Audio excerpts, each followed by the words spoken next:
जे गत विधानसभा छत्र जोटा आमर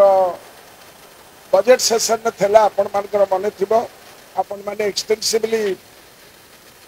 ताको कवर अप करथिले जे आमर डिमांड थिला व्यक्तिगत भाव में एवं आम दल तरफ एवं समस्त तरफ आमे डिमांड करथिलु जे वैषयिक शिक्षा क्षेत्र में मेडिकल एवं इंजीनियरिंग बीडीएस एवं टेक्निकल एजुकेशन ने रिजर्वेशन टा दिया जाऊ जोटा 0% अच्छी ओडिशा रे किंतु गत 2 दिन तले जो कैबिनेट निष्पत्ति निगला प्रेस विज्ञप्ति जोटा देले सरकार ओडिशा राज्य कैबिनेट उच्च शिक्षा रे संरक्षण व्यवस्था लगे एक गुरुत्वपूर्ण प्रस्ताव को अनुमोदन कर आरक्षण नीति अनुसार सामाजिक और अर्थनैतिक भाव में पछुआ वर्ग ये अर्थनैतिक शब्दटी आसला कौटू मोर प्रश्न जे ये कैबिनेट रे जो माने अछती एवं ये सरकार रे जो माने अछती they have lost all sense of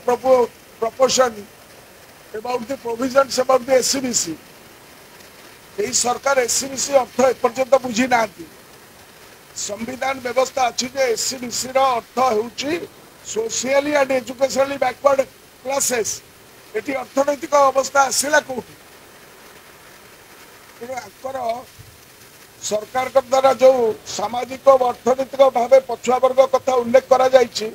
राज्य सरकार मुंडरे या किपरि पूरा जाई परिबो आपण माने चाहिए हम कथा जनईदवा दरकार जे संविधान प्रावधान नहीं 15 एंड 16 आर्टिकल तादेर कौन जगह जो प्रावधान करा जायछि social and educationally backward classes मान करा जायछि कौन अर्थनैतिक प्रावधान नहीं किंतु एमाने कथाटी उल्लेख कर जहाँ भ्रमात्मक एवं भंडेवा सदृश एक पहलिका तेणु राज्य सरकार जो साधारण शिक्षा क्षेत्र में संरक्षण व्यवस्था कर कौन आवश्यकता वर्तमान आम उपलब्ध करूना कारण संरक्षण आवश्यकता थिला आम डिमांड करूँ वैषयिक धंदामूलक एवं वृत्तिगत शिक्षा क्षेत्र में अर्थात engineering medical science pharmacy ITI BDS diploma MBA क्षेत्र में संरक्षण पाई आम डिमांड कलु गोटाए जिनस ये लोक ओडिशार लोक को धुआ बनवाई ए कार्यक्रम कर कारण आप जानथिबा दरकार वर्तमान सामग्रिक भाव में टेक्निकल एजुकेशन टा बेसरकारी संस्था द्वारा परिचालित होउछि एठारे जेउ मानक पाखरे संबल अछि से माने एही पाठटी पढ़ी पारिबे जे जते प्रतिभा संपन्न पिला हेले मध्य से पछुआ वर्गर हो एससी एसटी हो कि माइनॉरिटी हो सीए से प्रावधान पाई परिबो नाही कन्ना फी स्ट्रक्चर एवं अन्यान्य जी पैसा खर्च हम ताकू से गुजराण मेटाई पारे से परिवार से बाटे पाठ पढ़ी पारे this is the stark reality of today society regarding higher education vis-a-vis technical education तो टेक्निकल एजुकेशन है प्रकृत मूल दंड तेणु साधारण शिक्षार संरक्षण आवश्यक नथिला बेले केतक हाथ गणती शिक्षानुष्ठान यथा BJP college Ravenshaw college RD women's university इत्यादि प्रतियोगिता अधिक रही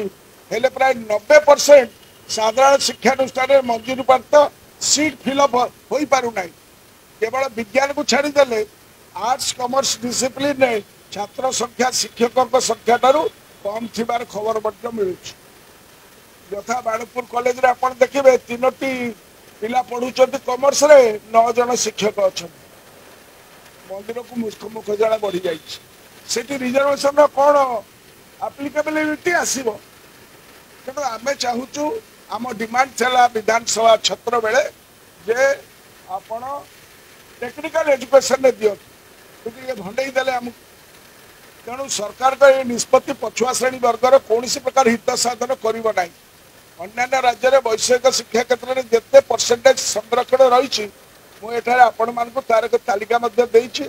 विधानसभा उपस्थापन करी पुनर्बार दौची ଆପଣ ଜାଣିପାରିବେ राज्य पछुआ वर्ग किपरि संवैधानिक अधिकार पीढ़ी पर पीढ़ी वंचित रही आसुच। मोर दाबी होची माननीय मोहन माझी सरकार अविलंबे वैषयिक शिक्षा क्षेत्र में सामाजिक शिक्षागत दृष्टि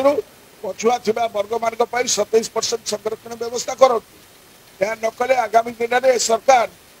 तो जोरदार जन आंदोलन को सामना करेंगे। आंध्र प्रदेश में ओबीसी मान 27% एवं ओडिशा रे आपण देखिबे आमर कौन प्रकार माने 0% अच्छी। तेणु निवेदन करी जे मोहन सरकार ये कार्यक्रम करेंगे। तेणु ये जो रिजर्वेशन कथा आप देखिए वर्षे पर मन पड़ा पुणी ताहा केते 11.25 राज्य प्राय 54% एससीबीसी लोके थिला बेले सरकार मात्र 11.25% समुद्र को संख्या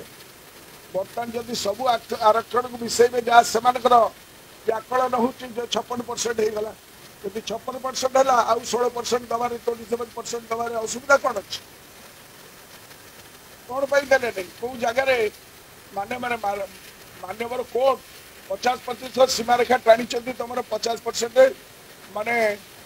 अपॉइंटमेंट्स रे चाकरी क्षेत्र में शिक्षार कौन व्यवस्था नहीं। तेणु असुविधा क्यों रहा मुझे जापारू ना से कौन एटा कले नहीं टेक्निकल एजुकेशन एवं आमर वैषयिक शिक्षा आमर इंजीनियरिंग एवं अन्य कार्य अन्य स्ट्रीम जो गुड़ाक आमर डिमांड था।